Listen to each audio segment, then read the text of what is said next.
Hoje o nosso devocional é em João, capítulo 8. Conhecerão a verdade e a verdade os libertará. Amém. Essa é uma verdade absoluta. Conhecerão a verdade e a verdade os libertará. Nós somos libertados pela verdade e não pela mentira. O João, capítulo 8, ele começa com uma história muito conhecida no meio do povo de Deus, como também no meio de todo o mundão aí que se existe. O relato da mulher adúltera. Então esse relato que João capítulo 8 começa, ele começa assim: e cada um foi para a sua casa. Começa ali se despedindo, as pessoas, as multidões indo para a sua casa. Jesus, no entanto, foi para o Monte das Oliveiras de madrugada. Então, de madrugada, voltou novamente para o templo e todo o povo se reuniu em volta dele. Ali, Jesus foi para o Monte das Oliveiras orar, ter um tempo com Deus. Depois ele volta para o templo novamente. Quando ele chega no templo, ali, armaram ali uma armadilha para Jesus, né? Para que ele pudesse cair ali em contradição, para que ele pudesse ali ser de alguma forma condenado por assassinato, alguma coisa, de ter dado um julgamento errado. Eles queriam ali de alguma forma criar uma armadilha para que Jesus caísse nela. Então, como foi essa armadilha que montaram ali para Jesus? A gente vê aqui a partir do versículo 3. Então os escribas e fariseus trouxeram à presença dele uma mulher surpreendida em adultério, e fazendo-a ficar em pé no meio de todos, disseram a Jesus: Mestre, esta mulher foi surpreendida em flagrante adultério. Na lei de Moisés nos ordenou que tais mulheres sejam apedrejadas. E o Senhor, o que tem a dizer? Então, eles trouxeram essa mulher, colocaram já o veredito na lei de Moisés e perguntou a Jesus o que é que o Senhor tem a dizer. E eles diziam isso tentando para terem de que o acusar. Mas Jesus, inclinando-se, escrevia na terra com o dedo. Como eles insistiam na pergunta, Jesus se levantou e lhes disse. Veja só, Jesus estava em silêncio o tempo todo. E a gente vê que o silêncio, às vezes, fala mais alto, né? Jesus estava ali calado. Jesus estava ali na sua atividade escrevendo na terra. Mas isso estava incomodando os escribas e os fariseus, porque eles queriam uma resposta, eles queriam que Jesus caísse na armadilha, mas Jesus ficou calado. Mas eles insistiram muito na pergunta. Então Jesus se levantou e disse: quem de vocês estiver sem pecado, seja o primeiro a atirar a pedra nela. Então essa é uma resposta que todos nós já devemos ter escutado alguma vez na vida, quer seja numa pessoa que conheça a Deus, quer seja numa pessoa que não conheça a Deus. Então, aquele que não tem pecado, que atire a primeira pedra. Então, inclinando-se novamente, continuou a escrever no chão. Jesus só diz essa frase para aqueles escribas e fariseus, para aquelas pessoas: quem de vocês estiver sem pecado, seja o primeiro a atirar uma pedra nela. Então, inclinando-se novamente, continuou a escrever no chão. Ele continuou em silêncio. O silêncio de Jesus condenava cada um deles, né? Mas eles, ouvindo essa resposta, foram saindo um por um, a começar pelos mais velhos até o último, ficando só Jesus e a mulher em pé diante dele. Então, todos ali, de um em um, saíram em silêncio, porque viu que nenhum deles teria condições de condená-lo, né? Então, o que é que a gente vê aqui como lição, né, até aqui, né? Até esse momento de cada um deles saíram em silêncio. Primeiro, o nosso pecado individual, ele deve ser maior do que o do outro, porque muitas vezes nós somos muito rápidos em acusar o próximo e muito lento em ver o nosso próprio pecado. A mudança do outro, ela tem que ser imediata, e a minha mudança é muito difícil, vai levar tempo, então eu sou muito rápido para que o outro mude e muito lento para a minha mudança. Então a gente tem que ver isso. Uma outra coisa é, tenha mais facilidade de reconhecer os seus pecados do que o pecado dos outros. Lá em Lucas capítulo 6, versículo 41, Jesus vai dizer assim: porque você vê o cisco no olho do seu irmão, mas não repara na trave que está no seu próprio olho. No versículo 42 ele continua: como você poderá dizer a seu irmão, deixe, irmão, que eu tire o cisco que está no seu olho, se você não reparar na trave que está no seu próprio olho?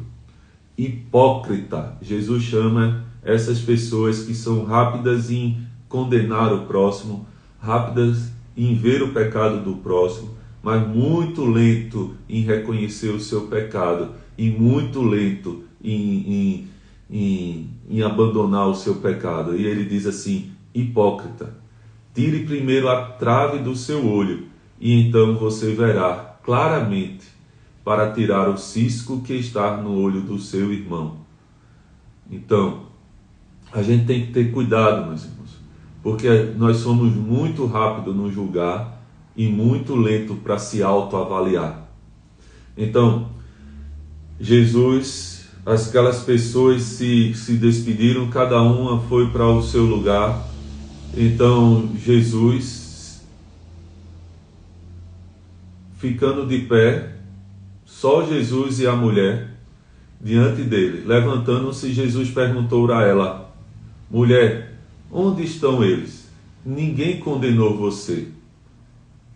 E ela respondeu,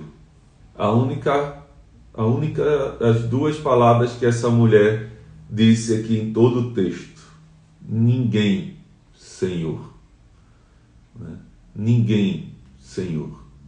Então Jesus disse: também eu não a condeno, vá e não peques mais. Muitos usam esse texto aqui para um liberalismo da graça, né? Uma graça frouxa, uma graça aberta, do tipo assim: ninguém condena você, eu também, vá em paz e viva a sua vida da maneira que você quer. Não.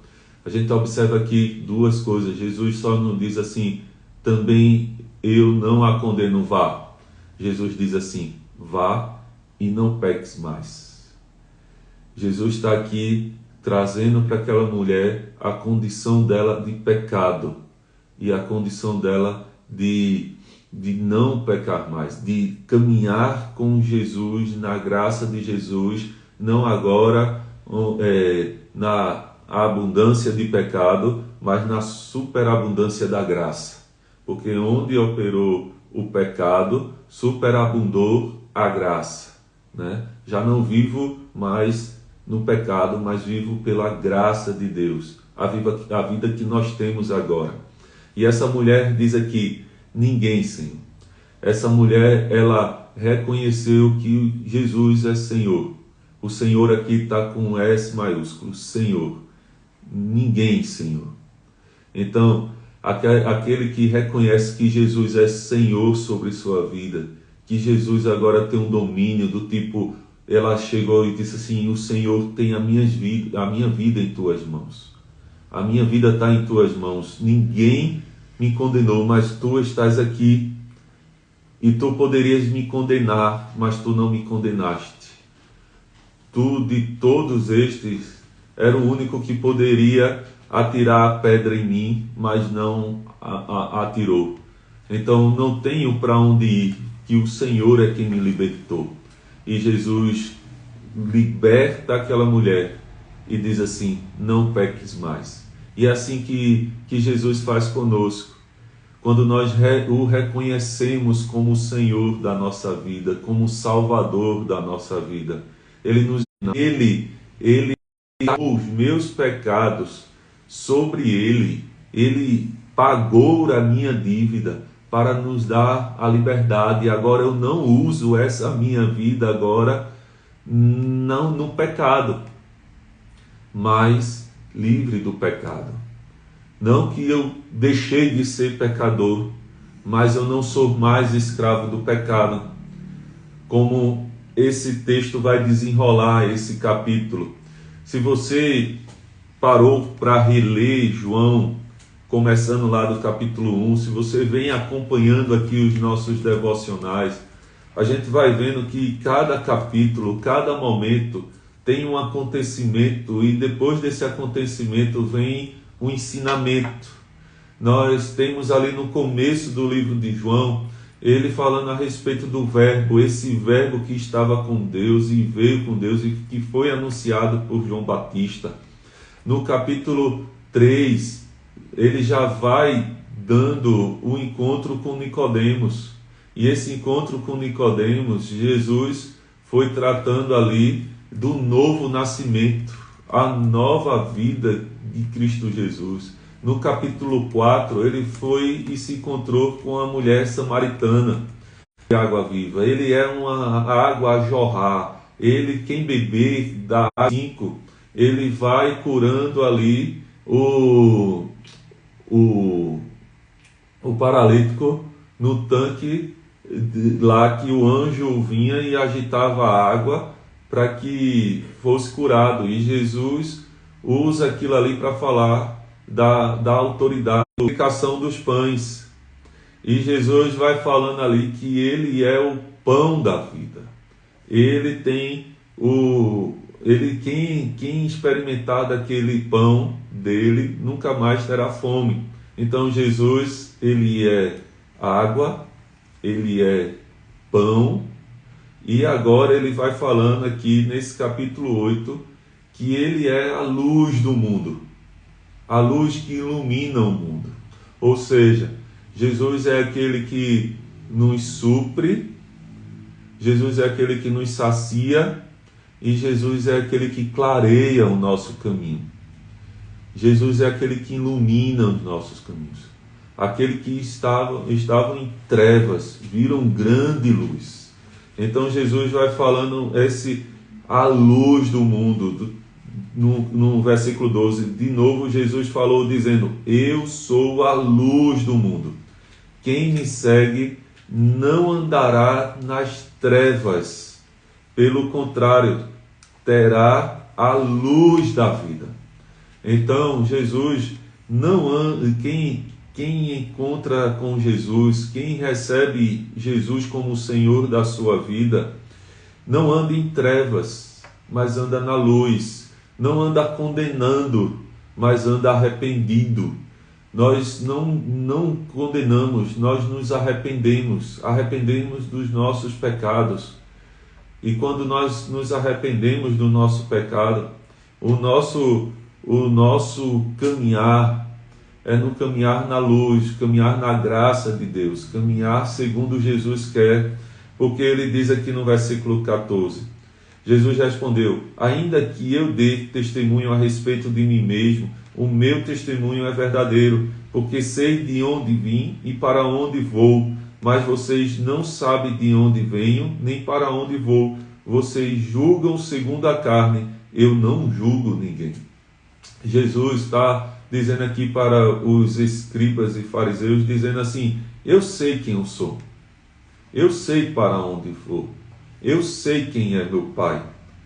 Então, eu sei o que acontece. E quando nós sabemos quem nós somos, sabemos para onde vamos, Nós não caminhamos na escuridão. O homem segundo a carne, o julgamento segundo a carne, é um julgamento sem base, sem fundamento, porque ninguém sabe qual é o nosso dia de amanhã.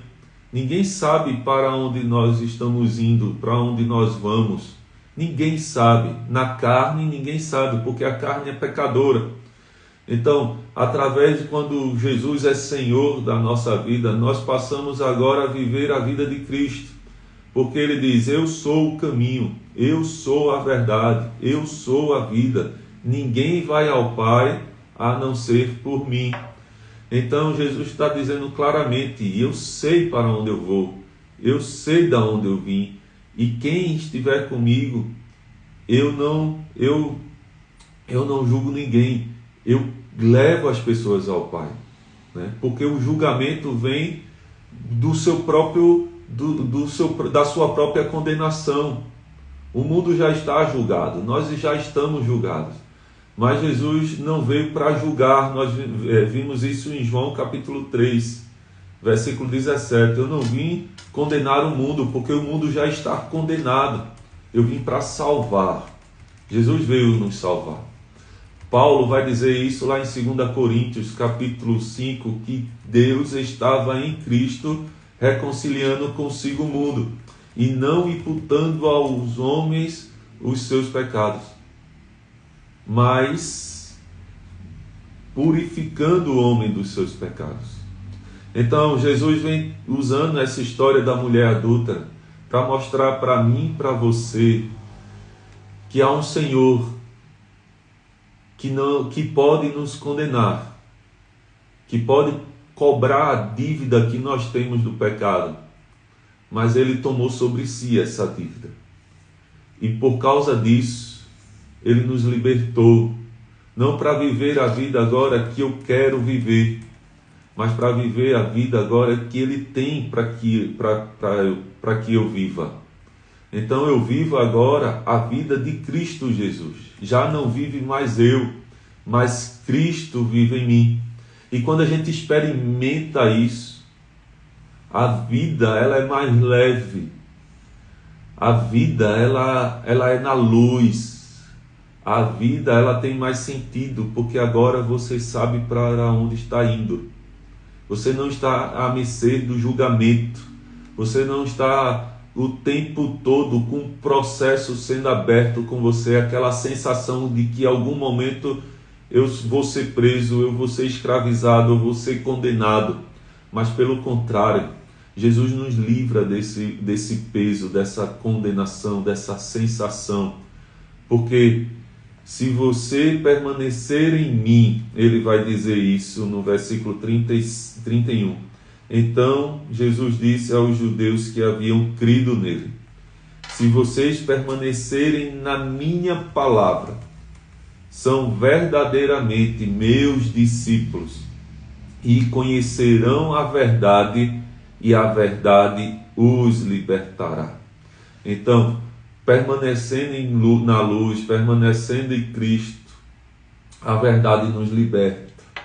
Nós seremos verdadeiramente livres de qualquer condenação, qualquer inquérito que tenha sido aberto contra nós, qualquer denúncia que tenha sido feita contra nós, qualquer acusação, nós vamos ser livres.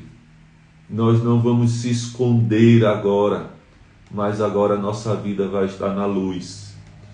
E isso porque, versículo 35, o escravo não fica sempre na casa, o filho sim fica para sempre. Se, pois, o filho os libertar, vocês verdadeiramente serão livres. Então, se o filho vos libertar, vocês serão verdadeiramente livres. É esse Jesus que libertou aquela mulher adúltera, que poderia trazer uma condenação de morte sobre a vida dela, que poderia atirar a pedra nela, mas ele não o fez, porque ele tomou sobre si as nossas dores, as nossas condenações e nos deu vida para que agora a gente não viva a nossa vida, mas viva a vida dele. Então, se permanecermos nele, firmados nele, nós seremos libertados. A verdade os libertará. Então, por isso, meus irmãos, nós temos que ter aqui, dia após dia, uma vida devocional, uma vida de leitura diária da Palavra de Deus. Porque a Palavra de Deus, ela é o nosso manual de instrução. A Palavra de Deus é quem nos instrui a viver uma vida na presença de Deus. Nos orienta a permanecer nele.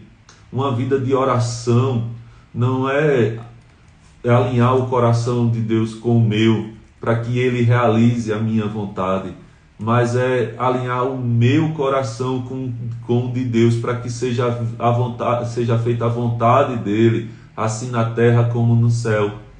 Então, a oração, a leitura bíblica diária, o culto individual no seu quarto, em secreto, o culto familiar com as pessoas que moram com você, com as pessoas que você convive, o culto público, onde nos reunimos como igreja, ali para adorar o Senhor, para escutar uma palavra racional, uma palavra que tenha entendimento ao nosso coração.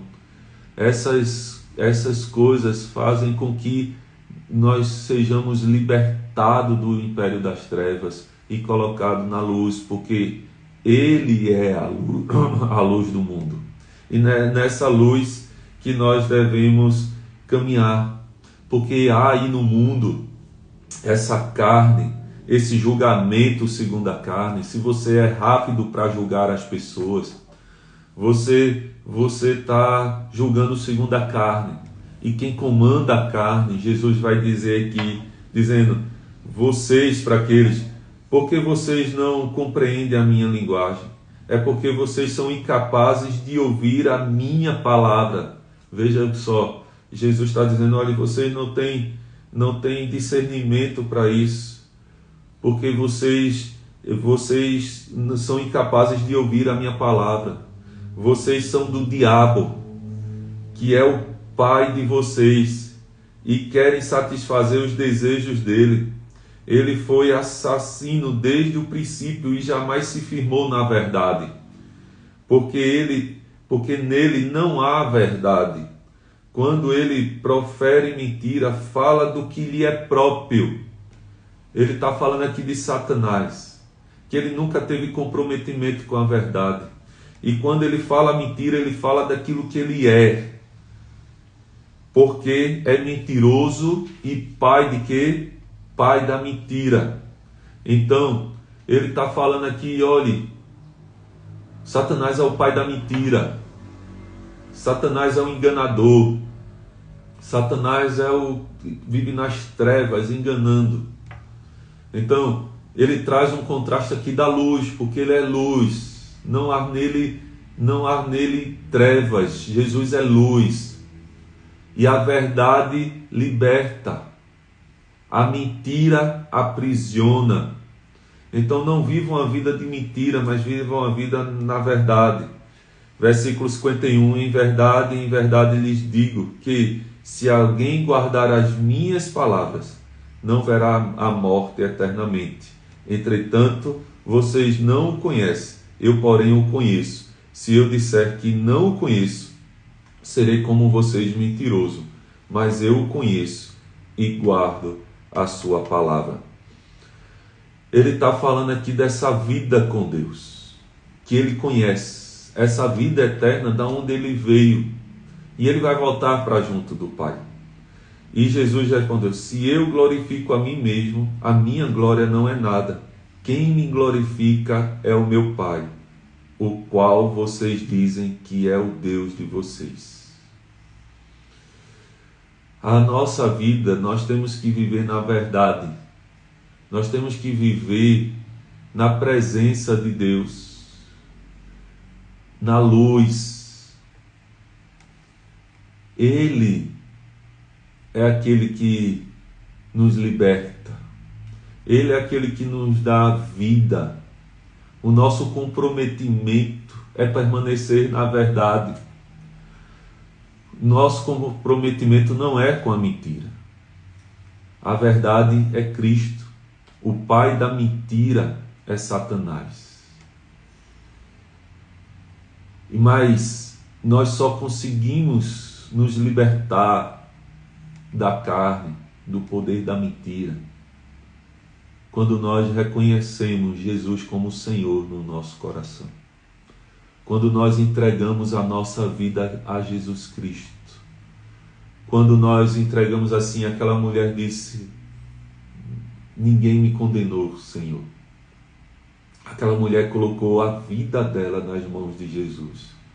O Senhor é Senhor de tomar a decisão a respeito da minha vida. E você tem que tomar essa decisão. Dizer assim: não, Senhor. E colocar nas mãos de Jesus a sua vida. Quem tem poder de tirar ou dar a sua vida não é um ladrão com a arma diante de você. Quem tem poder de lhe sustentar e suprir a sua vida não é o seu patrão ou o seu cliente. Quem tem o poder de saciar a sua sede por justiça não é as suas boas obras, as boas obras de caridade, mas é a justiça de Deus. Só Ele pode saciar a sua vida, só Ele pode suprir as suas necessidades, só Ele pode clarear a sua mente na verdade. Só Jesus. Não existe outro, não há outro nome debaixo dessa terra, nesse mundo, que importa que a gente seja salvo. Só o nome de Jesus é poderoso para nos salvar. Então hoje, entregue a sua vida a Jesus. Diga que Ele é Senhor sobre a sua vida. Entregue para que você seja, para que haja uma libertação na sua vida. Para que verdadeiramente você seja livre. Na verdade. Vamos orar. Senhor, muito obrigado, Pai. Muito obrigado por esse tempo devocional que o Senhor tem nos dado o privilégio de participar, Senhor. Como eu tenho sido abençoado pela Tua palavra. Como eu tenho sido fortalecido, ó Pai, e nós temos sido fortalecidos aqui, os meus irmãos. Como nós temos aprendido, ó Pai, a viver uma vida de piedade diante de Ti, uma vida de entrega. Que o Senhor, ó Pai, nos fortaleça. Que o Senhor nos fortifique, ó Pai.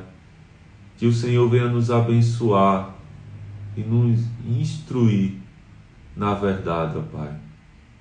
Assim eu te agradeço por tudo. Louvado seja o teu nome, em nome de Jesus. Amém. Amém. Louvado seja Deus pela sua vida, meu irmão. E vamos juntos aqui caminhar, continuar nessa jornada, lendo a palavra de Deus todos os dias e buscando nela a nossa fonte diária de manutenção, de informação para a nossa vida. Que você saia das Escrituras para a vida, e não é a vida que lhe prepara para as Escrituras, mas é as Escrituras que lhe prepara para a vida. Amém? Que Deus abençoe você.